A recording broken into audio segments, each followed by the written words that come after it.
Hello everyone, welcome to Saroj Mishra's YouTube channel में। YouTube channel पर आप सभी का बहुत बहुत स्वागत है।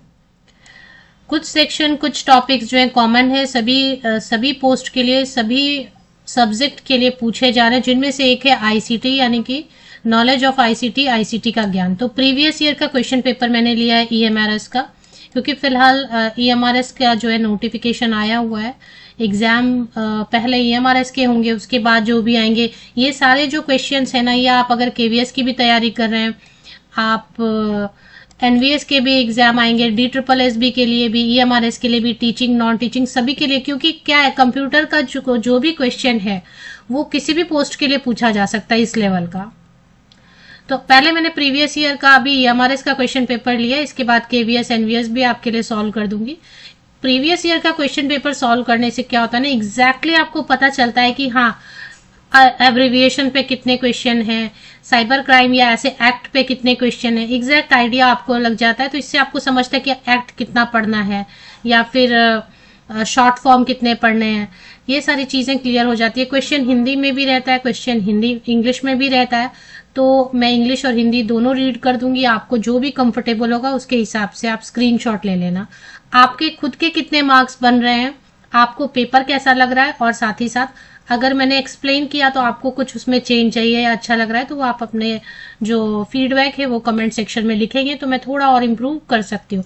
चलिए आगे बढ़ते हैं क्वेश्चन के साथ में। पहला क्वेश्चन जो है वो इंग्लिश में भी है, हिंदी में भी आप स्क्रीनशॉट लेते जाएं, है ना, क्योंकि क्वेश्चन तो आपको स्क्रीन पर दिख रहे हैं। फर्स्ट क्वेश्चन अटेम्प्ट करेंगे, इंग्लिश में भी है हिंदी में भी है। Which of the following does not come under cyber crime under IT act 2000? निम्नलिखित में से कौन सा आईटी एक्ट 2000 के अंतर्गत एक साइबर अपराध नहीं है? तो उसमें 4 ऑप्शन आपको दिए हुए हैं, इसमें जो सबसे सही ऑप्शन है वो आपको चूज करना है। तो 4 ऑप्शन में क्या क्या दिया हुआ? नंबर 1 आपको दिया हुआ है distributing child pornography over internet. Second number में दिया है misusing personal information over internet. तीसरा दिया हुआ है using fake email messages to get personal information. चौथा दिया हुआ है stealing monitor from a store. तो इसमें से जो है कौन सा ऑप्शन सही रहेगा, आप भी लिख सकते हैं अपना जो आपको सही लग रहा है। ये तो एकदम बेसिक है, आप ऐसे भी साइबर क्राइम कौन सा जो इन चारों में साइबर क्राइम नहीं है आईटी एक्ट 2000 के अंतर्गत, इनमें से 4 में से कौन सा साइबर क्राइम नहीं है? नॉट, डज नॉट कम, ये भी पढ़ना होता है। नॉट पूछ रहे हैं या है पूछ रहे हैं। निम्नलिखित में से कौन सा आईटी एक्ट 2000 के अंतर्गत एक साइबर अपराध नहीं है? इंटरनेट पर बाल अश्लील साहित्य वितरित करना, इंटरनेट पर वैयक्तिक जानकारी का दुरुपयोग करना, वैयक्तिक जानकारी प्राप्त करने के लिए नकली या फेक ईमेल मैसेज का प्रयोग करना, किसी स्टोर से मॉनिटर चुराना। तो सबसे पहली चीज है ना, आपको एक्ट अगर याद नहीं भी है, कई बार होता है ना कि अरे मुझे एक्ट याद नहीं है, एक्ट याद रखने की जरूरत भी नहीं है। यहाँ पर साइबर क्राइम का मतलब होता है कि इंटरनेट का तो जरूर यूज होना चाहिए। अब अगर आप ये चौथा ऑप्शन देखेंगे जिसमें क्या लिखा है, किसी स्टोर से मॉनिटर चुराना, तो आप किसी स्टोर में जाके आप पेन चुरा लो, पेंसिल चुरा लो या कंप्यूटर का कोई पार्ट चुरा लो, वो साइबर क्राइम नहीं होता है, वो एक साइबर अपराध नहीं होता है ना। आप किसी भी स्टोर में गए, किसी भी दुकान में, शॉप में, स्टोर कहने का मतलब है शॉप, दुकान गए और आपने कोई भी चीज, यहाँ पे थोड़ा सा इन्होंने भ्रमित करने के लिए मॉनिटर लिख दिया है, कंप्यूटर का पार्ट, कंप्यूटर की पार्ट चोरी करो या पेन पेंसिल बुक कोई भी चीज चोरी करो, वो साइबर क्राइम के अंतर्गत नहीं आता है। तो जो पहला है, और बाकी सब जिसमें इंटरनेट का यूज हो रहा है, क्योंकि इंटरनेट से आपने चाइल्ड पोर्नोग्राफी डिस्ट्रीब्यूट किया तो वो गलत है। पर्सनल इंफॉर्मेशन आपने इंटरनेट के थ्रू मिसयूज किया, वो भी साइबर क्राइम है। अगर आपने ईमेल मतलब इंटरनेट यूज किया, वो भी साइबर क्राइम है, गलत इंफॉर्मेशन निकालने के लिए। तो ये जो है चौथा ऑप्शन इसका सही ऑप्शन है कि डज नॉट कम अंडर। तो ऑप्शन नंबर 4, 31 का ऑप्शन नंबर 4 जो मैं थोड़ा टाइम लेके आपको बताती हूँ, किसी स्टोर से मॉनिटर चुराना, ये जो चौथा नंबर ऑप्शन है ना, ये इसका सही आंसर रहेगा। चलिए सेकेंड क्वेश्चन चेक कर लेते हैं, सेकेंड क्वेश्चन में क्या लिखा हुआ है।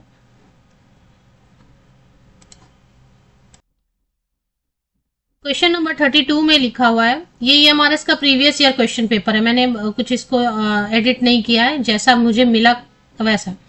तो McAfee plus is an example of, McAfee plus किसका एक उदाहरण है? एप्लीकेशन सॉफ्टवेयर है, ये ओपन सोर्स सॉफ्टवेयर है, प्रोग्रामिंग लैंग्वेज है या फिर एंटीवायरस है? मैकेफी प्लस किसका एक उदाहरण है? Application software, open source software, ये इंग्लिश हिंदी दोनों में एक ही लिखा हुआ है, प्रोग्रामिंग लैंग्वेज या फिर एंटीवायरस है। आपको क्या लगता है मैकेफी प्लस क्या है, तो वो आप बताएं पहले। क्वेश्चन नंबर 32 का जो आंसर है वो क्या लग रहा है आपको, पहले आप अपना आंसर बताएं फिर मैं बताती हूँ मैकेफी के बारे में आप क्या जानते हैं, मैकेफी क्या है। तो मैकेफी प्लस जो है ना, जो नहीं जानते हैं उनके लिए भी और जो जानते हैं उनको तो पता होगा, ये एक एंटीवायरस होता है। McAfee plus is an example of antivirus. आपको पता है ना, जब भी हम कंप्यूटर ये यूज करते हैं लैपटॉप वगैरह, तो उसमें वायरस आते हैं क्योंकि हम अलग अलग साइट ओपन करते हैं या कई चीजें इंटरनेट से हम डाउनलोड करते हैं वगैरह, तो वायरस आ जाता है। तो हम एंटीवायरस रखते हैं लैपटॉप को या डेस्कटॉप पे प्रोटेक्ट करने के लिए, तो वो एंटीवायरस जो होता है ना, एंटीवायरस ही है। McAfee plus is an example of antivirus. तो बाकी ऑप्शन आपको पढ़ने की जरूरत नहीं है, जैसे ही मैकेफी प्लस आता है इसका मतलब है कि ये एक एंटीवायरस की बात हो रही है जो आपके लैपटॉप या डेस्कटॉप को वायरसेस से मुक्त रखेगा। तो मैकेफी प्लस आप याद कर लो, बाय हार्ट कर लो इसको। McAfee plus is an example of antivirus. Question number, तो इसका सही ऑप्शन है 4। 32 क्वेश्चन नंबर का सही आंसर है 4। चलिए क्वेश्चन नंबर 33 चेक करेंगे। अब इसमें 33 क्वेश्चन नंबर में पूछ रहे हैं out of the following option, मतलब ये शॉर्टकट कीज पर है, तो इसका मतलब है कि एक आपको शॉर्टकट कीज आता है mostly. Out of the following options the most popular combination of shortcut keys to copy some selected text in most of the MS Windows application is. अधिकांश MS विंडोज एप्लीकेशन में कुछ selected text को copy करने के लिए निम्नलिखित में से सर्वाधिक लोकप्रिय शॉर्टकट की संयोजन कौन सा है। तो ये हम भी जानते हैं Ctrl+C जो है ना, C फॉर कॉपी। Ctrl+C याद ही कर लेना होता है, Ctrl+X से नहीं होता है, कट हो जाता है, Ctrl+O से ओपन हो जाएगा, Ctrl+P से तो आपका ये भी नहीं होता है, Ctrl+C से ही कॉपी होता है। तो अगर कॉपी पूछ रहे हैं कि कॉपी करना है, यहाँ पे देखिए हिंदी में भी कॉपी लिखा है और इंग्लिश में कॉपी लिखा है, तो इसका ऑप्शन सही है। Ctrl+C से आप किसी चीज को कॉपी कर सकते हैं। जैसे किसी टेक्स्ट को सेलेक्ट किया ना, तो सेलेक्ट करके Ctrl+C करेंगे तो वो कॉपी हो गया, फिर बाद में आप कहीं जाके पेस्ट करना चाहते हैं तो Ctrl+V करते हैं, है ना, Ctrl+C से कॉपी। सेलेक्ट नहीं करते हैं, Ctrl+C से सेलेक्ट नहीं, ऑलरेडी सेलेक्ट किया आपने किसी शॉर्टकट की से या आपने माउस यूज करके सेलेक्ट किया, तो सिर्फ कॉपी करने के लिए, just to copy the selected text. यहाँ पे कंफ्यूज नहीं होना है, सेलेक्ट नहीं कर सकता है, सिर्फ कॉपी कर सकता है, ओनली कॉपी। किसको? टेक्स्ट को, MS विंडोज में। तो Ctrl+C is used for copying the text. Ctrl+C copy करने के लिए, इनका हिंदी है कॉपी। चलिए नेक्स्ट क्वेश्चन देख लेते हैं।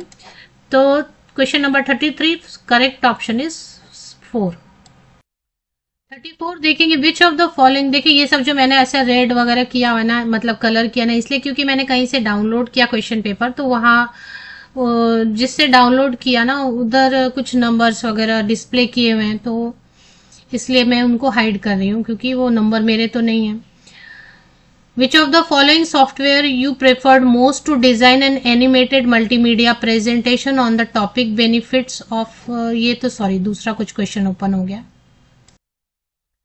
हाँ सही है question. Which of the following software यहाँ सॉफ्टवेयर की बात हो रही है। You preferred most to design an animated multimedia presentation। तो आपको पूछ रहे हैं कि कोई टॉपिक आपको दिया हुआ है, बेनिफिट ऑफ रिन्यूएबल एनर्जी। आपको टॉपिक पे ध्यान नहीं देना है, आपको एक टॉपिक दिया हुआ है, उस पे आपको प्रेजेंटेशन बनानी है, मल्टीमीडिया प्रेजेंटेशन बनानी है। तो आप क्या यूज करेंगे? वर्ड यूज करेंगे, एक्सेल यूज करेंगे, पावर पॉइंट यूज करेंगे या एड्ज यूज करेंगे? तो सबसे पहले तो मैं बता दूं कि जो माइक्रोसॉफ्ट एड्ज है ना, ये एक वेब ब्राउजर है जिसमें आप ओपन करते हैं ना, जैसे हम टाइप करते हैं ना गूगल पे कुछ जाके कि सपोज DAV स्कूल दिल्ली, है ना, वेबसाइट ऐसा, तो वो वेब ब्राउजर है। माइक्रोसॉफ्ट एज पे आप कोई टॉपिक पे प्रेजेंटेशन नहीं दे सकते, तो ये तो एकदम गलत ऑप्शन है। ये क्या है? ये गलत ऑप्शन है। माइक्रोसॉफ्ट एज क्या है आपको अभी याद कर लेना चाहिए जब आप वीडियो देख रहे हो। या Microsoft Edge is a web browser. अभी वर्ड में आप कुछ लिख सकते हैं, थोड़ा बहुत आप अगर कुछ एनिमेटेड थोड़ा बहुत डालने की कोशिश करेंगे तो शायद। एक्सेल में तो कुछ भी आप ऐसा एनिमेटेड डाल ही नहीं सकते। तो सबसे बेस्ट इसके लिए जो है ना पावर पॉइंट प्रेजेंटेशन यूज करके ही मोस्टली जो है ना प्रेजेंटेशन आप देखेंगे MBA स्टूडेंट बनाते हैं या बड़े बड़े कॉरपोरेट जो है ना बिजनेस वर्ल्ड में आप देखेंगे जो कंपनीज हैं वो पावर पॉइंट पे अपना प्रेजेंटेशन करती हैं, तो पहले उसमें सब कुछ सपोर्ट करता है। वो मल्टीमीडिया प्रेजेंटेशन करना है आपको, कुछ आपको टेक्स्ट भी लिखना है, आपको कुछ डिजाइन भी डालना है एनिमेटेड, तो सारी चीजें जो है ना वो सपोर्ट हो जाती है पावर पॉइंट में। और बहुत बेहतरीन प्रेजेंटेशन आपने देखा भी होगा, अगर सिर्फ एंटर एंटर एंटर बनने के बाद एंटर एंटर एंटर आप प्रेस करते जाएंगे तो नेक्स्ट नेक्स्ट नेक्स्ट जो स्लाइड ओपन होते जाता है, स्लाइड पे स्लाइड आते जाते हैं और बहुत अच्छा प्रेजेंटेशन बनता है। तो सबसे बढ़िया कौन सा है? पावर पॉइंट प्रेजेंटेशन माइक्रोसॉफ्ट का। ये सही आंसर है इसका 34 का। चलिए नेक्स्ट कर लेते हैं। नेक्स्ट क्वेश्चन है, ये भी याद कर लें। कंप्यूटर के जितने भी क्वेश्चन आपके सामने स्क्रीन पे आ रहे हैं, अगर आप सीरियसली देख रहे हैं वीडियो को तो आप याद ही कर लो, क्योंकि दोबारा आपको टाइम नहीं मिलेगा और क्वेश्चंस रिपीट होते हैं क्योंकि कंप्यूटर में बहुत ज्यादा क्वेश्चंस है नहीं। विच of the following cloud storage service owned by Microsoft? तो माइक्रोसॉफ्ट के स्वामित्व वाली क्लाउड स्टोरेज सर्विस, तो वन ड्राइव लिखा हुआ है, फ्लॉपी ड्राइव लिखा हुआ है और गूगल ड्राइव लिखा हुआ है और इसमें जो है ना आई क्लाउड लिखा हुआ है। और क्लाउड स्टोरेज जो है ना, एक तो दो चीजें इसमें, क्लाउड स्टोरेज है और दूसरा है ओन्ड बाय माइक्रोसॉफ्ट। तो वो जो है ना उसके लिए एक ही है वन ड्राइव, वन ड्राइव ही है जो कि ओन्ड बाय माइक्रोसॉफ्ट है, क्लाउड स्टोरेज है। ये फ्लॉपी ड्राइव वगैरह ये क्लाउड स्टोरेज है भी नहीं। और तो इसका दोनों का मिला के कि माइक्रोसॉफ्ट ओन्ड और माइक्रोसॉफ्ट का स्वामित्व वाला क्लाउड स्टोरेज सर्विस आपको सिर्फ वन ड्राइव देता है। तो फर्स्ट आंसर होगा इसका सही आंसर। सही उत्तर कौन सा होगा? One drive. One drive Microsoft owned है और क्लाउड स्टोरेज सर्विस प्रोवाइड करता है। चलिए अभी देख लेते हैं नेक्स्ट क्वेश्चन। कुछ क्वेश्चन तो आपको बाय हार्ट कर लेने होंगे। नेक्स्ट क्वेश्चन जो है ना इसमें पूछ रहे हैं कि power backup device UPS stands for. तो यूपीएस का फुल फॉर्म पूछ रहे हैं। पावर बैकअप के लिए यूज करते हैं यूपीएस, अगर आपने देखा होगा तो जहां पर बिजली की प्रॉब्लम रहती है, सडनली लाइट चला जाए, शट डाउन हो जाए तो पूरा प्रॉब्लम हो जाता है। तो इसके लिए जो है ना यूपीएस रखा जाता है पावर बैकअप के लिए। आपने देखा भी होगा बहुत जगह पे पावर बैकअप के लिए यूपीएस रखते हैं, बट उसको फुल फॉर्म पूछ रहे हैं। तो फुल फॉर्म क्या होता है यूपीएस का? आप में से जो लोग जानते हैं वो बताएं पहले। अंडर कंट्रोल्ड पावर सप्लाई लिखा हुआ है, अनइंटरप्टिबल पावर सप्लाई लिखा हुआ है, अनइंटरप्टिबल पावर सिस्टम लिखा हुआ। आप देखें ये दोनों एकदम same same, power supply and power system, and under control power system. इसका दोनों का इंग्लिश में ही लिखा हुआ है। तो इसमें से सही आंसर कौन सा है? सही आंसर इसका रहता है अनइंटरप्टिबल पावर सप्लाई।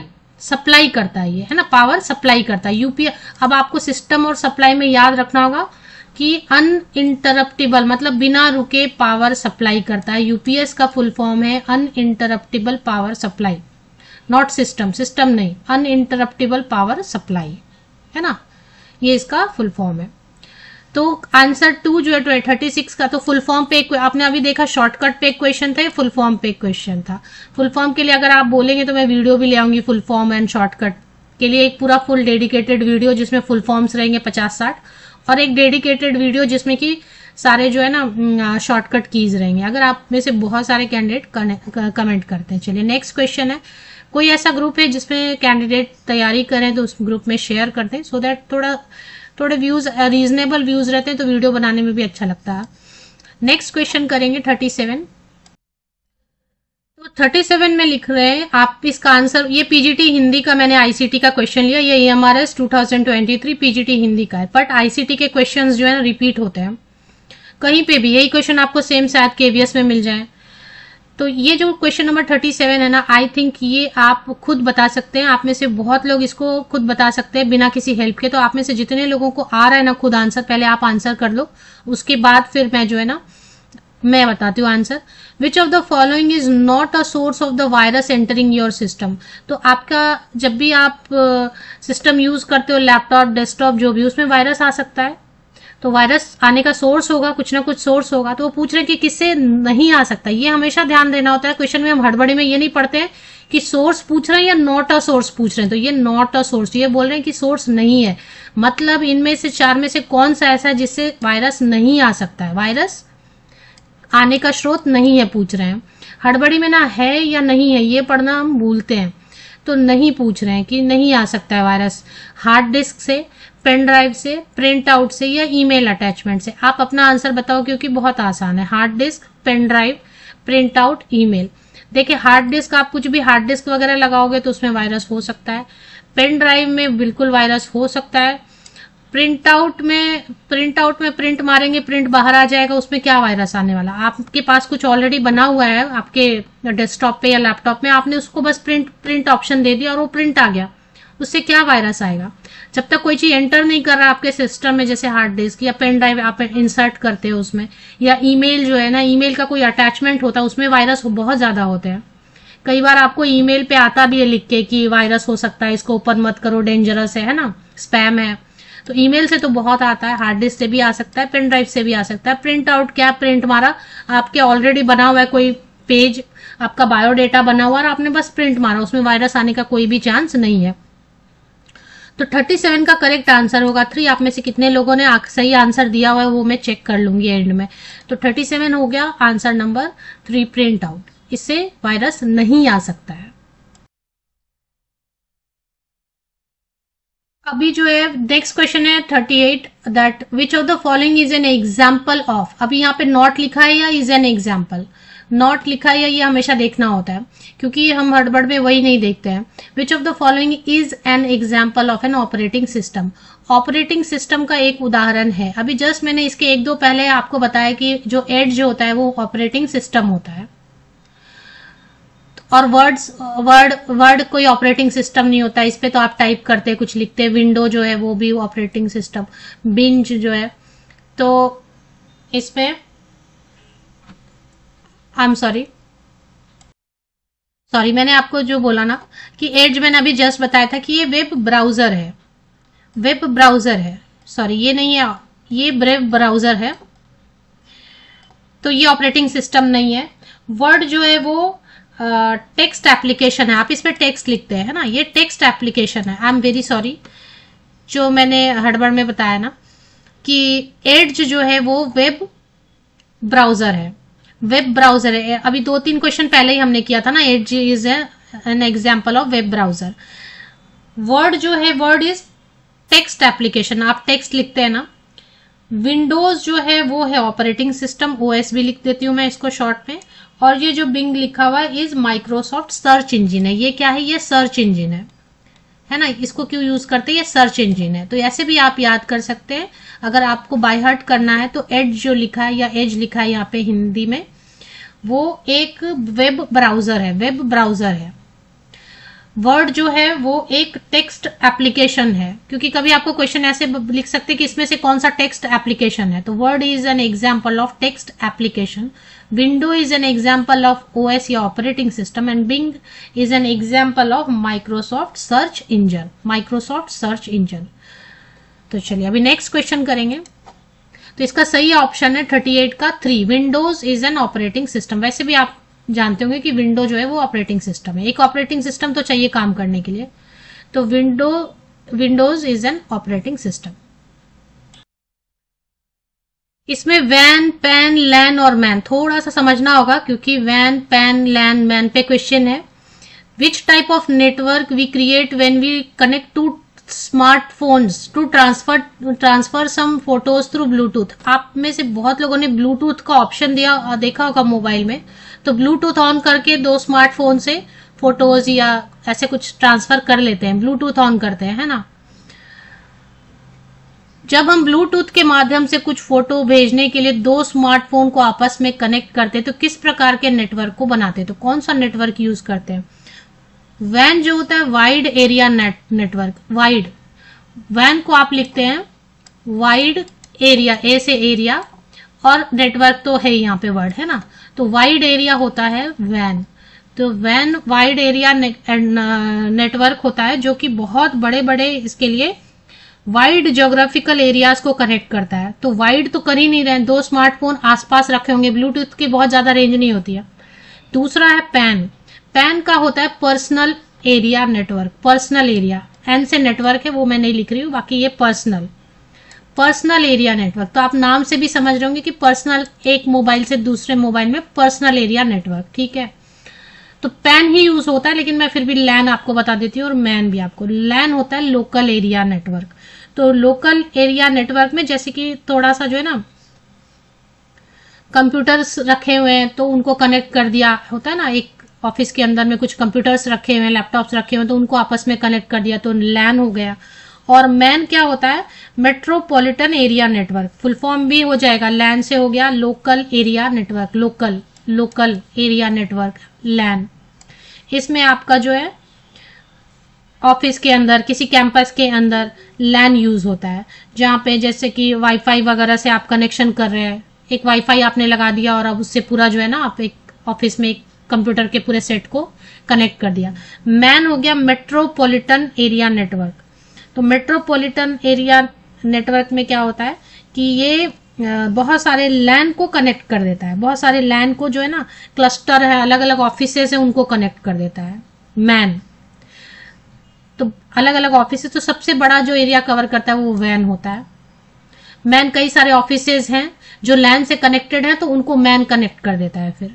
तो पैन जो हो गया ना वो बड़े छोटे लेवल पे कवर करता है। पैन जो है ना 10 मीटर्स के रेंज में, ओनली इसका क्या रेंज रहेगा, ओनली 10 मीटर्स। कितना रेंज रहेगा, 10 मीटर्स। तो पैन जो है वो कवर करता है ब्लूटूथ से एकदम छोटा एरिया, जो कवर करेगा, कनेक्ट करेगा, वो है 10 मीटर्स का, वो पैन के थ्रू होता है। तो इसका जो सही आंसर है वो है pan. Pan is personal area network. Personal area network से 2 स्मार्टफोन को ब्लूटूथ के जरिए आप कनेक्ट कर सकते हैं पैन से। चलिए नेक्स्ट कर लेते हैं। तो ये लास्ट क्वेश्चन है, which of the following group of devices are only input device. Input होता है, एक आउटपुट होता है। इनपुट से हम कुछ भी एंटर करते हैं और सिस्टम में कुछ टाइप करते के एंटर करते हैं, मतलब डेटा एंटर करते हैं, और एक आउटपुट होता है जिससे कि हम रिसीव कर सकते हैं। जैसे कि प्रिंट आउट निकाला तो आउटपुट हो गया डिवाइस, है ना, प्रिंटर। तो इनमें से पूरे 3 दिए, तो तीनों को चेक करना होगा। ऐसा हो सकता है कि 2 इनपुट हो, एक ना हो, है ना। तो पहला ऑप्शन आपको दिया हुआ है 40 में, क्वेश्चन नंबर 40 में जो पहला ऑप्शन आपको दिया है वो है माउस, माइक्रोफोन एंड स्पीकर। तो इसमें जो स्पीकर है, स्पीकर बाहर आवाज आता है, आउटपुट डिवाइस हो गया। तो ये इसमें से एक जो है ना रॉन्ग हो गया ऑप्शन, तो ये रॉन्ग हो गया, इसलिए तीनों जो इनपुट नहीं है। माउस तो इनपुट है, आप माउस से, मैं अभी माउस यूज कर रही हूँ और इनपुट कर रही हूँ, देखो मैं माउस यूज करके ये जो है ना मार्क्स बना रही हूँ, तो ये इनपुट हो रहा है। माइक्रोफोन से भी हम बोलते हैं तो वो रिकॉर्ड होता है, अंदर सिस्टम में रिकॉर्ड होके एक पूरा बन जाता है वीडियो, तो वो सिस्टम में रिकॉर्ड हो गया, तो वो इनपुट हो गया। बट स्पीकर जो है ना बाहर आती है ना आवाज, तो स्पीकर से के थ्रू क्या होता है, बाहर आवाज, जैसे सिस्टम में कोई गाना बज रहा है तो वो बाहर आता है, आवाज बाहर आती है ना स्पीकर से, तो वो आउटपुट है। तो इसमें एक रॉन्ग ऑप्शन है। Keyboard, printer, light pen. अभी इसमें प्रिंटर रॉन्ग है। प्रिंटर से क्या होता है, आप प्रिंट मारते कुछ ऑलरेडी आपके सिस्टम में सेव किया हुआ, जैसे बायोडेटा, और आपने प्रिंट मारा वो बाहर आ गया, तो वो आउटपुट हो गया। तो इसमें एक रॉन्ग ऑप्शन है। इसमें फिर माउस, मॉनिटर, जॉयस्टिक। मॉनिटर क्या हो जाता है, मॉनिटर आपको दिखता है, डिस्प्ले होता है, आपको दिखता है, तो जो भी चीजें हैं वो दिख रही हैं आपको बाहर, तो आउटपुट। तो इसमें एक रॉन्ग ये है। तो ये वाला जो ऑप्शन है ना, जॉयस्टिक, माइक्रोफोन से भी बोला तो सिस्टम के अंदर रिकॉर्ड हो गया। स्कैन आपने कुछ किया, जैसे मान लेते हैं कि मेरा एक मेरा एक हार्ड कॉपी बना हुआ है बायोडेटा का, उसको मैंने स्कैन किया और उसका मैंने एक जेपीजी या पीडीएफ फाइल बनाया सिस्टम में, तो स्कैनर यूज करके मैंने इनपुट दिया अंदर, वो सेव हो गया आपके सिस्टम में। तो स्कैनर इनपुट है, माइक्रोफोन इनपुट है, जॉयस्टिक इनपुट है। तो ये जो इसका सही आंसर हो गया, आंसर नंबर 3। काफी लंबा वक्त हो गया क्योंकि बहुत धीरे धीरे मैं समझाती हूँ। आपको कैसा लगा सेशन?